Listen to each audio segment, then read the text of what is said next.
Good morning and welcome to path of evolution. આપણે Bhagavad Gita chapter 13 ઉપર ચિંતન કર્યું અને અત્યારે ચેપ્ટર 7 ઉપર ચિંતન કરી રહ્યા છીએ, જ્ઞાન અને વિજ્ઞાન યોગ. ચેપ્ટર 13 હતું ક્ષેત્ર અને ક્ષેત્રજ્ઞ વિભાગ. અને આપણે ઘણી બધી આગળ વાતો પણ કરી છે કે 3 સ્ટેપની સાધના છે. ટોટલ 7 સ્ટેપ છે. 3 પ્રી ક્વોલિફિકેશનના છે, એટલે પ્રી ક્વોલિફિકેશન સાધકમાં ના ગણીએ તો બાકીના 4 રહ્યા. 4ને ભેગા કરેલા છે 3માં.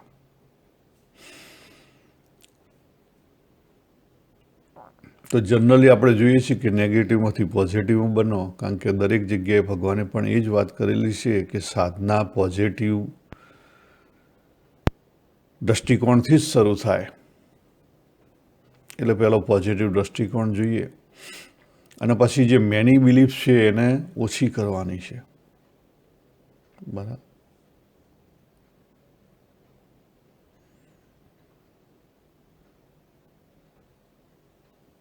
કહેતા આત્મચિંતન દ્વારા મેની બિલીફ છે ઓછી થશે. અને આત્મચિંતનમાં 2 ભાગ આવે અંદર.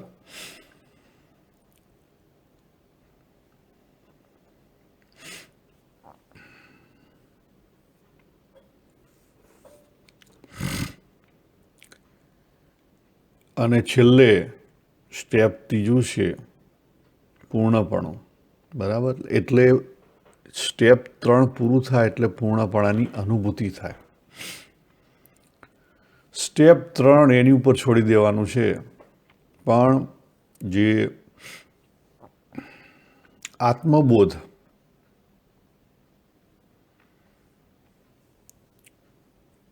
અથવા આત્મજ્ઞાન અથવા આત્મ એ જે તત્વજ્ઞાન, આત્માનો તત્વનો બોધ, આત્મતત્વનો બોધ. બરાબર.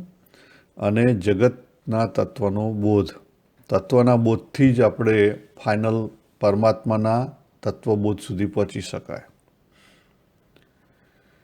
ભગવાને 13મા અધ્યાયમાં પણ એ જ વાત કરી છે અને 7મા અધ્યાયમાં પણ એ જ વાત કરી છે કે પરમાત્માને જાણવા માટે તત્વનો આત્મબોધ કરવો પડશે. અને એમાં પરમાત્મા તત્વ એ એક જ રિયલ તત્વ છે, પણ ત્યાં સુધી પહોંચવા માટે જગત અને હું બોલનારો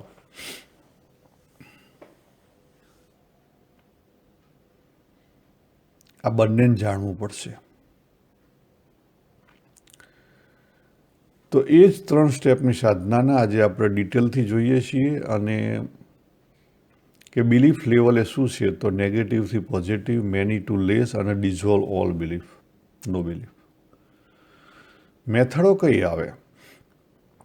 તો પહેલી સ્ટેપની જે સાધના છે આપણી, એ આદિ ભૌતિક છે. એની અંદર ધર્મ અને કર્મનું પ્રાધાન્ય છે. કોનું પ્રાધાન્ય છે? ધર્મ અને કર્મ. અને બીજી આધિદૈવિક કહી શકાય, જેમાં આત્મચિંતન કરવાનું છે, પણ માઇન્ડનું પ્રાધાન્ય છે. કોનું પ્રાધાન્ય છે? માઇન્ડનું છે. ત્રીજી આધ્યાત્મ છે, જેમાં ધીરે ધીરે ધીરે માઇન્ડનો ઉપયોગ કરી માઇન્ડથી પર થવાનું છે. માઇન્ડનો ઉપયોગ કરીને માઇન્ડથી પર આવું બની શકે? યસ. કેવી રીતે? કેટલાક મહાપુરુષો સમજાવે છે કે વાંસ લઈને પેલો હાઈ જમ્પ મારવાનો હોય તો પછી વાંસને આપણે છેલ્લે છોડી દઈએ છીએ. રમણ મહર્ષિ એવી રીતે સમજાવતા હતા કે આપણે જ્યારે કોઈ અગ્નિદાહ દેવા ગયા હોઈએ ત્યારે જે લાકડું હોય, અગ્નિદાહનો દંડ, એ લાકડું પેલું આપણી મસાલ જેને કહીએ, એ સળગાવીએ અને પછી જે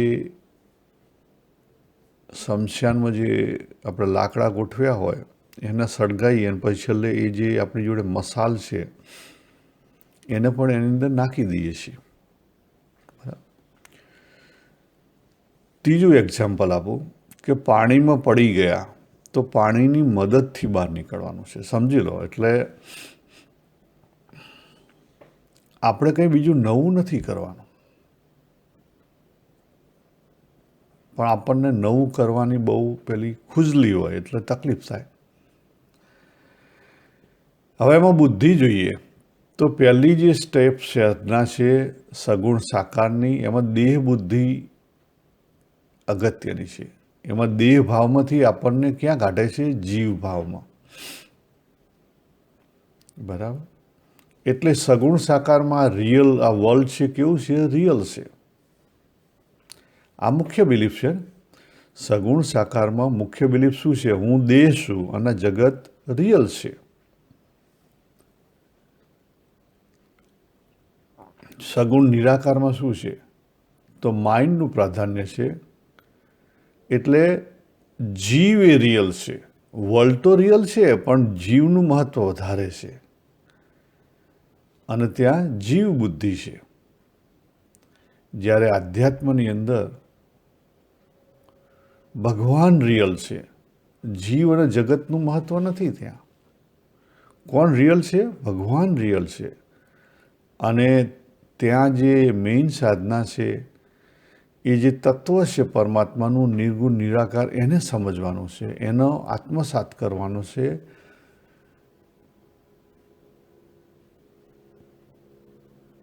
તો ત્યાં શું છે? આત્મબુદ્ધિ છે.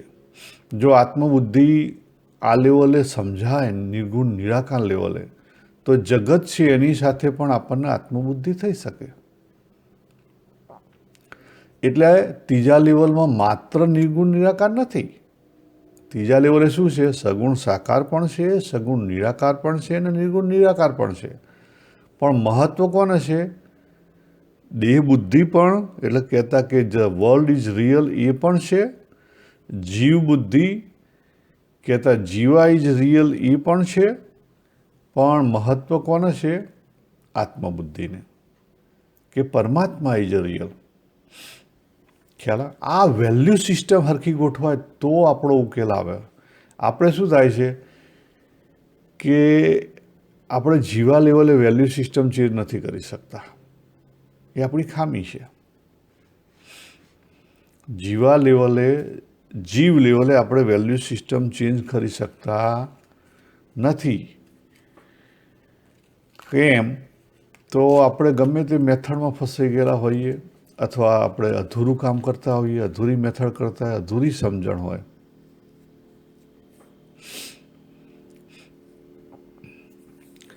તો જે દેહ ભાવ છે, દેહ બુદ્ધિ છે, એમાંથી પર થવા માટે શું કરવું પડે? તો ત્યાં મેઇન પ્રોબ્લેમ શું છે? દેહથી જ્યારે આપણા જગત રિયલ છે એમ વર્તીએ ત્યારે આપણને મુખ્ય પ્રશ્ન શું થાય છે? આપણે જે વસ્તુ, વ્યક્તિ અને પરિસ્થિતિ આવે આપણા જીવનની અંદર, એની અંદર આપણને રાગ અને દ્વેષ થઈ જાય છે. અને એને લઈને આપણે ત્યાંથી પછી આગળ નથી વધી શકતા. ચેક કરજો.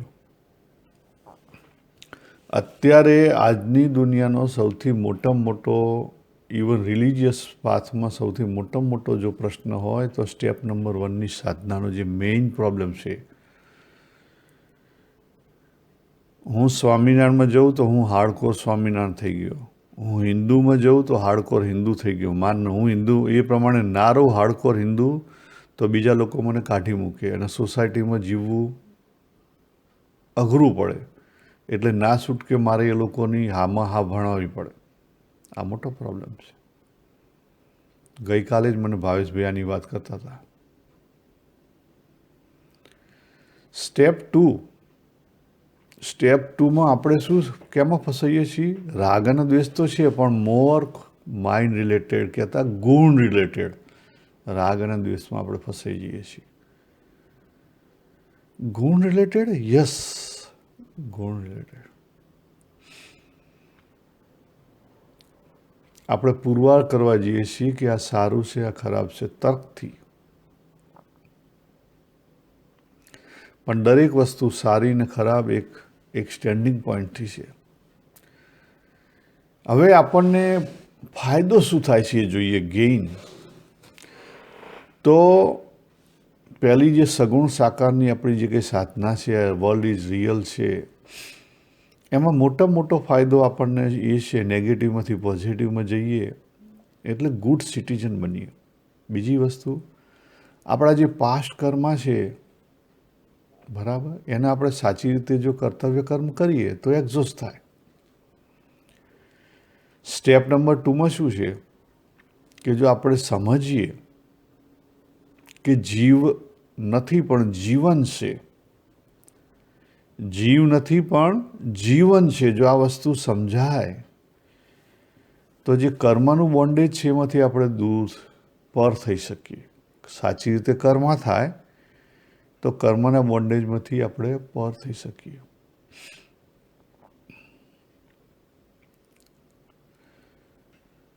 બરાબર. એટલે કે આ જે પહેલું સ્ટેપ છે આત્મબોધનું, આત્મબોધના સ્ટેપથી શું પ્રાપ્તિ થાય? કર્મના બોન્ડેજથી પર થવાય.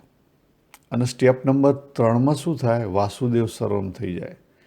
તો ફ્રી ફ્રોમ વર્લ્ડલી ડ્યુઆલિટી, જે ડ્યુઆલિટી છે એનાથી પર થવાય.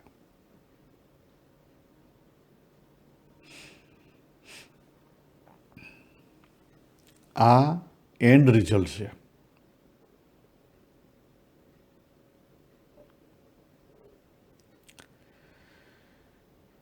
હવે આપણે જોઈએ તો ચેપ્ટર 7 છે, એમાં ભગવાન જીવની પણ વાત કરે છે, જગતની પણ વાત કરે છે અને પરમાત્માની પણ વાત કરે છે. પણ એમાંથી મુખ્ય સમજવાનું શું છે? જગતને સમજવાનું છે. ભગવાન ત્યાં મોર ફોકસ જગતનો આપે છે કે આ જગત પરા ન પરામાંથી બન્યું. પછી કહે છે કે મારી માયા કેવી છે? દૈવી ગુણમયી મમ માયા. તો પ્રકૃતિ જે તન્માત્રા સમજાવે છે ત્યાં એ દૈવી છે. પ્રકૃતિ જ્યાં એક્સપિરિયન્સના લેવલે સમજાવે છે ત્યાં ગુણમયી છે. અને એથી પર જ્યારે તમે હટ્યા ત્યારે માયારૂપ છે, ઇલ્યુઝરી છે.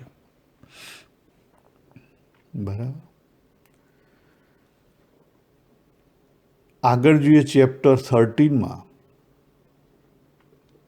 તો ત્યાં ક્ષેત્ર અને ક્ષેત્રજ્ઞની વાત કરે છે, પણ મુખ્ય ક્ષેત્રજ્ઞની વાત કરે છે. The ultimate reality is only one ક્ષેત્રજ્ઞ. અને જે ક્ષેત્રજ્ઞ અલ્ટિમેટ રિયાલિટી છે એ 13મા શ્લોકમાં વાત કરી કે એને સત પણ ના કહી શકાય ને અસત પણ ના કહી શકાય. એ સત અને અસતથી પર છે. ત્યાં સુધી લઈ ગયા. એટલે ત્યાં ત્રણેય તત્વની વાત કરી, પણ મુખ્ય વાત શાની કરી? નોવર ઉપર લઈ ગયા, જાણનાર ઉપર લઈ ગયા. અને જાણનાર છે એ દરેક સ્ટેપે અલગ અલગ જાણનાર હોય. આવું હોય? હા, આવું હોય. તમારો જેવો સ્ટેન્ડિંગ પોઈન્ટ હોય એવું તમે અન્ડરસ્ટેન્ડ કરી શકો.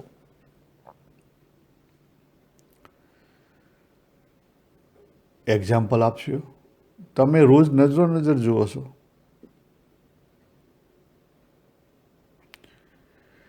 જો એક છોકરું છે અને 2 મધરો છે.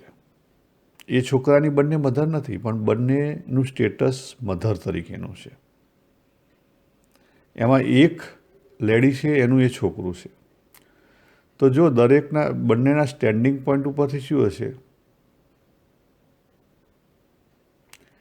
જે એ છોકરાની માં નથી ને એ જગતની રીતે એનો પોતાનો જે દ્રષ્ટિકોણ હશે એમ જોઈ લે છે કે કોઈક છોકરું છે, કોકનું છોકરું છે. અથવા એને જે દેહ ઉપર નજર હશે તો કે એને સારા કપડાં પહેરે, ખરાબ પહેરે, ગંદારું છે, સારું છે, દેખાવથી સારું છે, આમ છે, તેમ છે, ધૂળમાં રમી રહ્યું છે, જે હોય.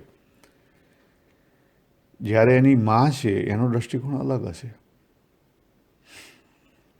તો આ નોવાના સ્ટેન્ડિંગ પોઈન્ટ છે. આ જે વસ્તુના જે ભેદ છે કથા ઉપનિષદમાં સમજાયા,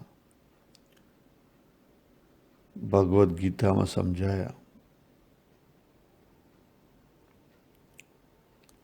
અને વચનામૃતમાં સમજાયા. આ ભેદ, સ્ટેન્ડિંગ પોઈન્ટના જે ભેદ છે કે જગતના લેવલે હોઈએ તો આપણે વૃત્તિઓમાં છીએ, દેહ લેવલે આવ્યા તો દેહની વૃત્તિ આવી. જગતના લેવલે કોની વૃત્તિ છે? વિષયની વૃત્તિ. દેહના લેવલે કોની વૃત્તિ છે? દેહની વૃત્તિ. એનો સ્ટેન્ડિંગ પોઈન્ટ છે.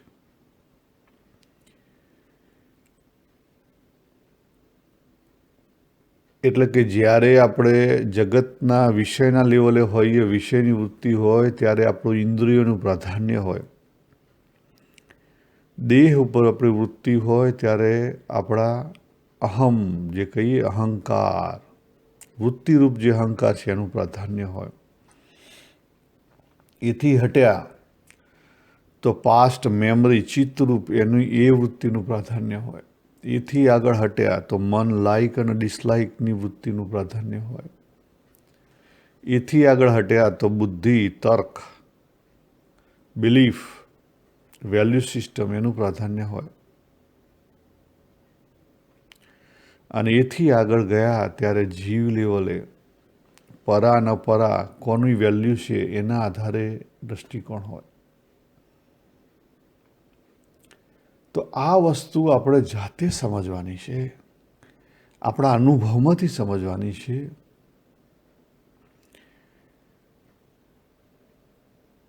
બાબુ બાળકો જોડે હોય ત્યારે બાપ તરીકેનો રોલ હોય છે, પત્ની જોડે હોય ત્યારે પતિ તરીકેનો રોલ હોય છે.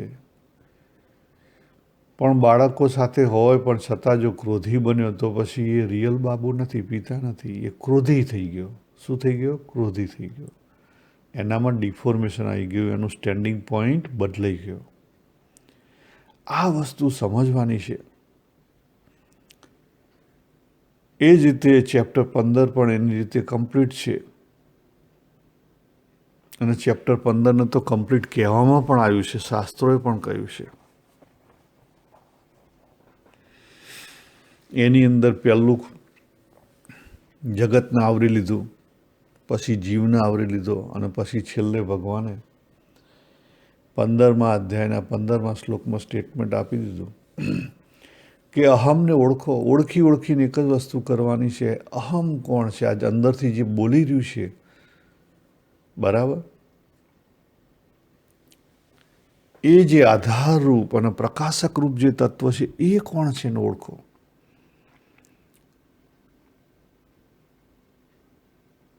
અને એને ભગવાને છેલ્લે જઈ અને 20મા શ્લોકની અંદર છેલ્લો શ્લોક એને મોસ્ટ સિક્રેટ નોલેજ કીધું, જ્ઞાન કીધું. જો 7મો અધ્યાય જ્ઞાનને વિજ્ઞાન માટે વાપર્યો, 13મા અધ્યાયમાં જાણવા યોગ્ય જ્ઞાનની વાત કરી, અને 15મા અધ્યાયમાં સિક્રેટ જ્ઞાનની વાત કરી.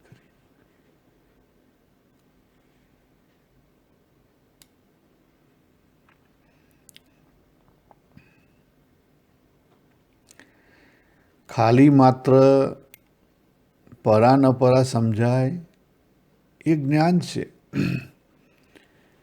પણ જીવનમાં એ વસ્તુ ઉતરે. શું ઉતરે? જીવનમાં એ વસ્તુ ઉતરે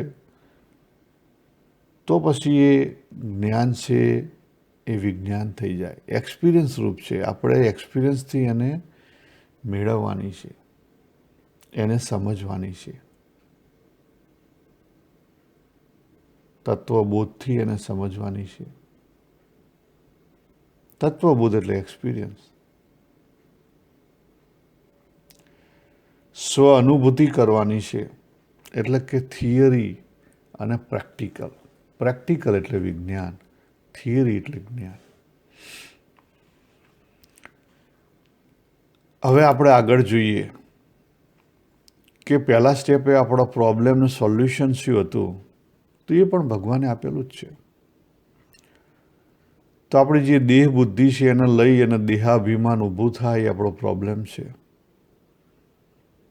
દેહ ભાવ ઊભો થાય ત્યાં સુધી પ્રોબ્લેમ નથી, પણ દેહ ભાવના લઈને પછી કામના, મમતા, અહંતા ઊભી થાય એ પ્રોબ્લેમ છે.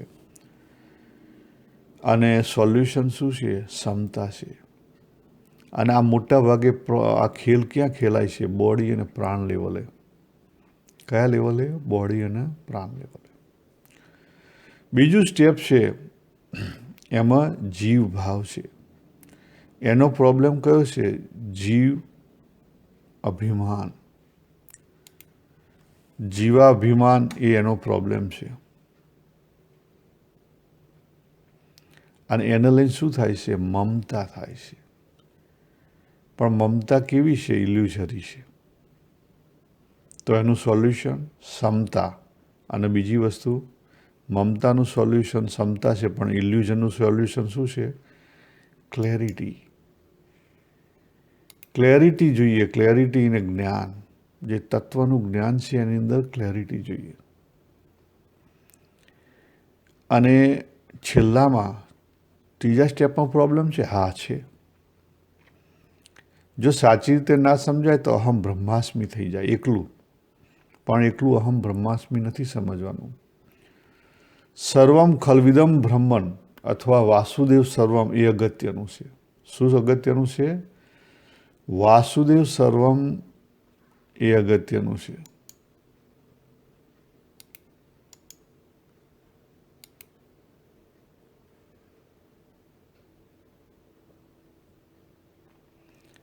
કહેતા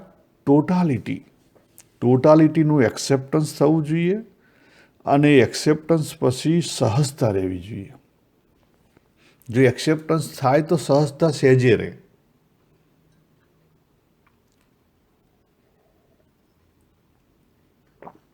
હવે આનું લેવલ કયું છે? જીવ લેવલ છે. એક વસ્તુ યાદ રાખો, આપણે આ દેહ ધારણ કરીને આવ્યા, આપણે સાધક છીએ. એટલે જ્યાં સુધી આ જીવન છે ત્યાં સુધી આપણે સાધક છીએ, એક જીવ છીએ. ભલે આપણું સ્ટેન્ડિંગ પોઈન્ટ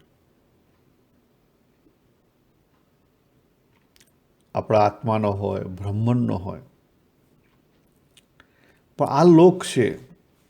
આ લોકની દ્રષ્ટિથી આપણે જીવ છીએ અને આપણે જીવન જીવવાનું છે.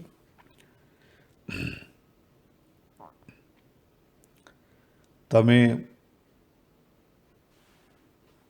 જે જળ સમાધિ છે એમાં જો ખુશી જો તો એમાં જીવન નથી. અને આ વસ્તુ સાચી રીતે સમજાય ત્યારે આપણે વ્યવહાર જે જગતનો છે એમાં tell the truth but love all કરી શકીએ. જો 7મા અધ્યાયમાં ભગવાને આ જ વાત કરી છે કે લવ ઓલ કેવી રીતે? આપણે કોઈ ડાયરેક્ટલી દરેક વ્યક્તિને લવ ના કરી શકીએ. આપણી અંદર લાઇકના ડિસલાઇક પડેલા છે.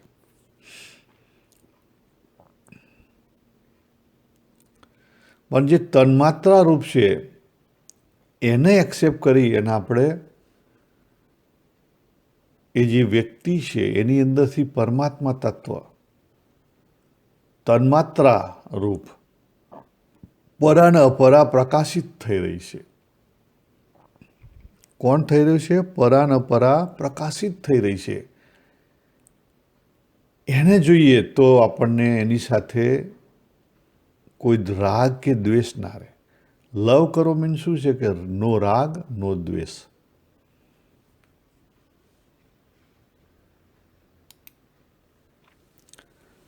અને ટેલ ધ ટ્રુથ મીન શું છે? ટેલ ધ ટ્રુથ એનો અર્થ છે કે મારે જે મારો વ્યવહાર છે, કર્તવ્ય કરવાનો છે. અર્જુનજી જ્યારે રણ મેદાનમાં પહોંચ્યા ત્યારે એમને ખબર હતી કે યુદ્ધ કરવા જાય છે, યોદ્ધા તરીકે જાય છે અને મુખ્ય યોદ્ધા છે પાંડવ પક્ષના.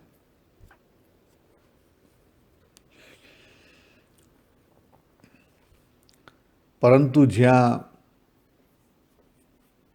એમને વિચાર મળ્યો, એમને જોયું કે સામે મારા રિલેટિવ છે, દાદા છે, ગુરુ છે, ત્યાં તરત જ એમનો સ્ટેન્ડિંગ પોઈન્ટ બદલાણો. યોદ્ધા તરીકેનો જે સ્ટેન્ડિંગ પોઈન્ટ હતો, કર્તવ્ય કર્મ હતા, એમાંથી લૂઝ થવા માંડ્યા. મમતાએ ખેંચ્યા. કોણે ખેંચ્યા? મમતાએ ખેંચ્યા. અને દાદાનો દીકરો થઈ ગયો. હવે દાદાનો દીકરો થયો પછી દાદાની સામે લડી કેવી રીતે શકે? એટલે પછી આખી કથા ચાલી. એટલે પ્રોબ્લેમ શું થયો? દૃષ્ટિકોણમાં પ્રોબ્લેમ થયો. પણ દૃષ્ટિકોણનો પ્રોબ્લેમ કેમ થયો? સાચી રીતે સ્ટેન્ડિંગ પોઈન્ટ ના સમજણો, એટલે દૃષ્ટિકોણમાં પ્રોબ્લેમ આવ્યો. આ જે આવરણ આવ્યું અને પછી મુશ્કેલી ઊભી થઈ. તો આ જે દૃષ્ટિકોણ છે, આપણા જીવનમાં આ દૃષ્ટિકોણ બદલવાના છે, પણ કઈ રીતે? સમજણથી બદલવાના છે. કઈ રીતે બદલવાના છે? સમજણથી બદલવાના છે. તો ટેલ ધ ટ્રુથ મીન્સ શું? એ ત્યાં યુદ્ધ હતો તો યોદ્ધા તરીકે એને એની ફરજ બજાવવાની છે. That's the tell the truth. અને એ જગ્યાએ એના દાદાને પણ એને યોદ્ધા તરીકે જ જોવાના છે. એને ગમે કે ના ગમે, એ જ રીતે આપણને ગમે કે ના ગમે, જે કોઈ જીવનમાં આપણી સાથે હોય એની પ્રત્યે જેમ સમાજની રીતે કર્તવ્ય કર્મ હોય એ કરી નાખવાનું છે, પણ રાગ અને દ્વેષ વિના.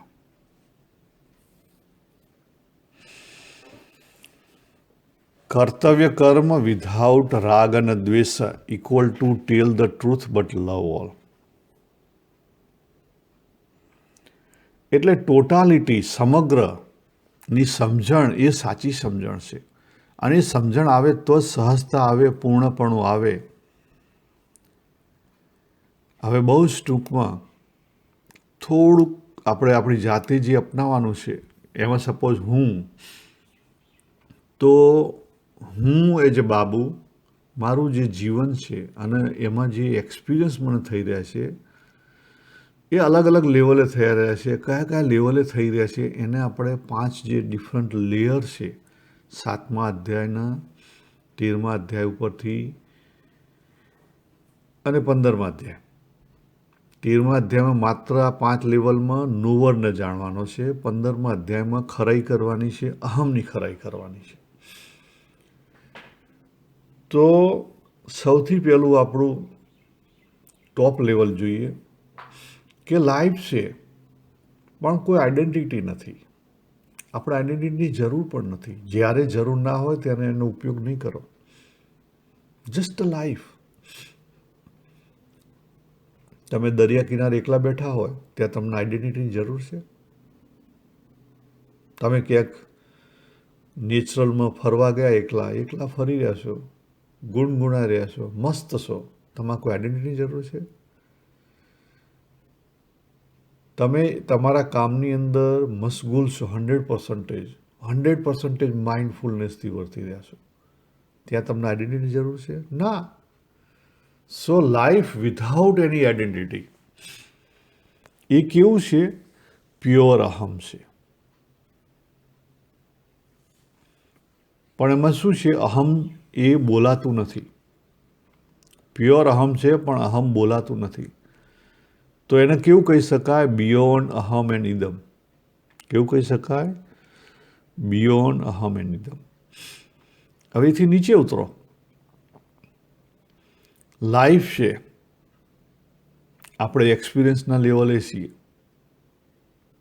કોના લેવલે છીએ? આપણે એક્સપિરિયન્સ કરી રહ્યા છીએ. પહેલામાં શું હતું? પહેલામાં આપણે એક્સપિરિયન્સમાં ડૂબી ગયા હતા, આપણે નહોતા.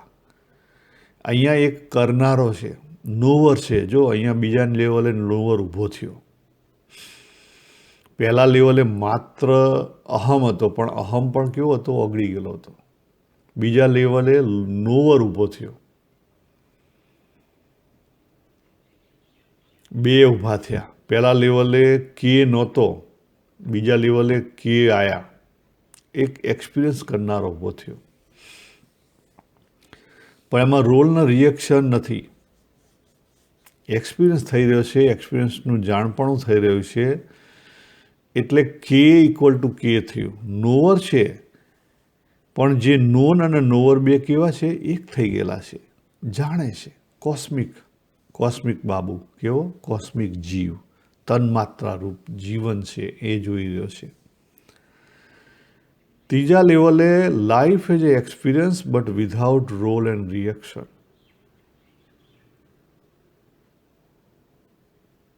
પણ કયું લેવલ છે? કોસ્મિક નથી, ઇન્ડિવિડ્યુઅલ છે. ત્યાં ગુણનું મહત્વ છે. કોણનું મહત્વ છે? ગુણ. એટલે એક્સપિરિયન્સનું મહત્વ છે. જો આ વેલ્યુ ઉપર અલગ અલગ આવે. પહેલામાં કોની વેલ્યુ હતી? નો આઈડેન્ટિટીની. બીજામાં નોવર અને નોનની, પણ નોવરની વેલ્યુ હતી. ત્રીજામાં કોનું આવ્યું? ગુણ, પોતાના ઇન્ડિવિડ્યુઅલ ઉપર આવ્યું. બાબુ એ જ જીવા આવ્યો. ચોથામાં શું આવ્યું? Life as a experience but with role.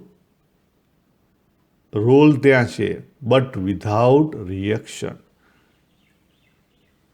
With role but without reaction.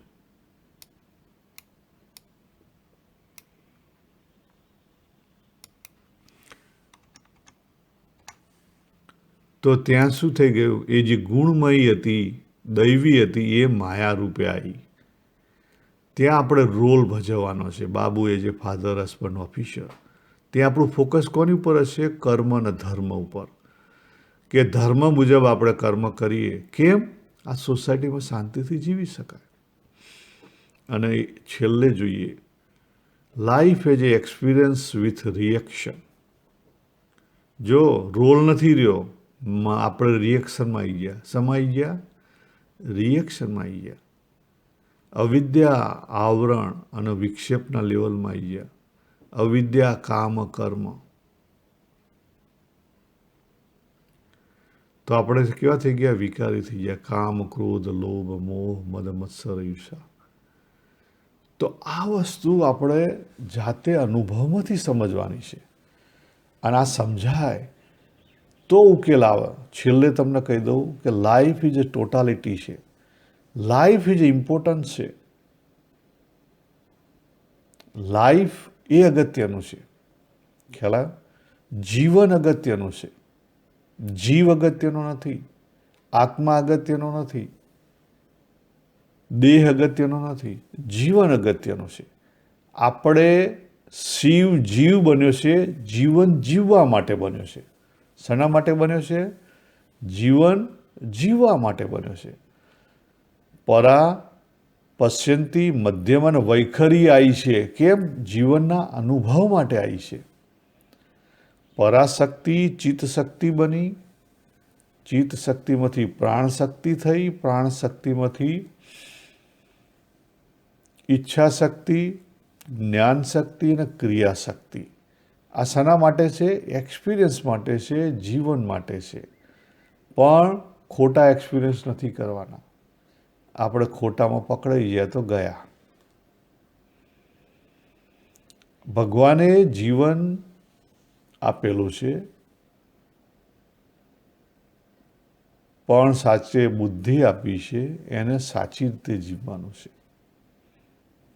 એટલે કર્મ અને ધર્મ એ જરૂરી છે, પણ એની વેલ્યુ કેટલી છે? જો આપણી જાગ્રત અવસ્થા છે, ઇટ્સ બિલોંગ ટુ કર્મ અને ધર્મ.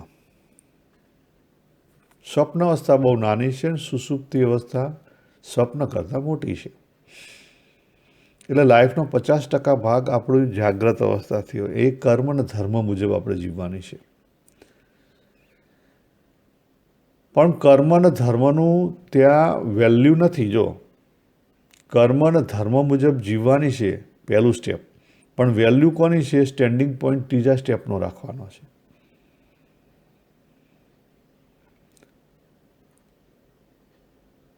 સર્વમ ખલ્વિદમ બ્રહ્મણ. એ સ્ટેન્ડિંગ પોઈન્ટ રાખવાનો છે. ભગવાન કરતા હરતા છે, ભગવાનની લીલા છે. એ સ્ટેન્ડિંગ પોઈન્ટ હશે તો કર્મના ધર્મ આપણી ઉપર ચડી નહીં બેહાર. નહીં તો શું થશે? કર્મ અને ધર્મની વેલ્યુ વધી જશે અને પરમાત્માની વેલ્યુ જતી રહેશે.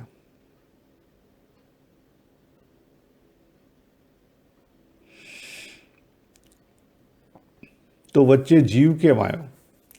તમને દેહમાંથી બહાર કાઢવા માટે જીવ મૂક્યો છે. અને જીવ એ ઇલ્યુઝન છે. જીવ નથી, પણ જીવન છે સાચું અર્થમાં. તો આ વસ્તુ સમજાય તો આપણો ઉકેલ આવે, નહીં તો કદાપી ઉકેલ આવશે નહીં. આપણે અહીંયા પૂરું કરીએ. સર્વેને જય શ્રી કૃષ્ણ. હરિઓમ તત્સત.